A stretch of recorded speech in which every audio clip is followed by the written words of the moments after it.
Ever think about, like, what makes fire detection so tricky? How do you mean? Well, it's not like we're looking for something huge, right? Like a tiny spark, the smallest ember, that's all it takes for things to go really wrong. Ah, I see. You're talking about that initial moment, the sensitivity needed to catch it early? Exactly. And there's so much riding on it. People's fear, legal stuff, insurance. It's way more than just putting out flames. It really highlights the human element of fire safety, doesn't it? The Yeah. stakes are high. Totally.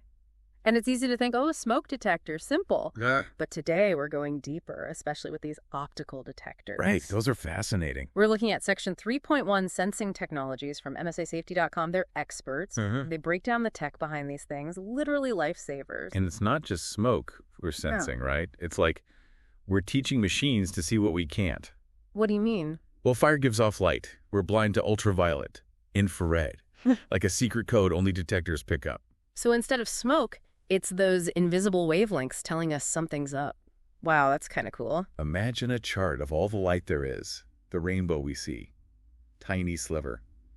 Fire glows in those parts we miss. Like it's sending a signal, but we need a translator, right? Exactly. Yeah. And that's where the detectors come in. UV, single IR, dual IR, UV IR, multispectrum, even ones with cameras. Whoa, okay, lots to unpack. What makes each one unique? Like UV detectors, what's their deal? Speed. If you need near-instant detection, that's it.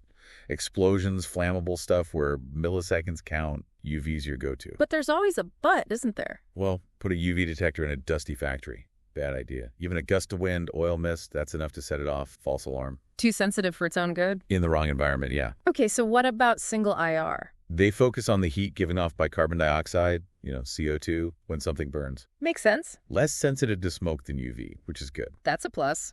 But doesn't everything hot give off infrared? There it is. You got it. That's the catch. Imagine a factory, machines running hot, could be mistaken for a fire. The old microwaved lunch setting off the fire alarm problem? Precisely. That's where dual IR comes in. They use two wavelengths. Comparing them helps sort out the real deal from, say, a hot engine. Clever. A built-in lie detector test for fires.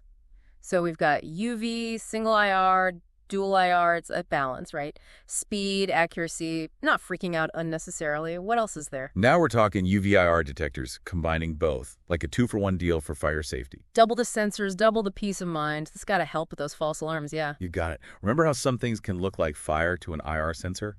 Well, now they need both UV and IR to match, much less chance of a mistake. So it's like, what, a chef tasting a sauce? They're not just looking for salt, it's the whole combo, right? Perfect analogy. It's that balance of wavelengths that says, yep, that's fire, no doubt. No more burnt toast fire drills. But the document, it mentions two kinds of UVIR, voting and ratio. What's that about? Right, good catch. Voting is strict. Both UV and IR got to be there to trigger. Ratio is more analytical. It's checking the proportion between them, making sure it fits the profile of a real fire. So ratios is pickier, maybe avoids those weird edge cases where something's giving off both, but not the right amounts. Exactly. But more sensitivity has a downside too. Imagine a welding shop, sparks flying. That messes with the ratio, could cause a delay. Meanwhile, the voting type, it just sees both are present, fire. Trade-offs. Always a balancing act. Really makes you think getting the right tool for the job is key. Now, they also mentioned multispectrum detectors. That sounds seriously next level. If UVIR is good, this is top shelf.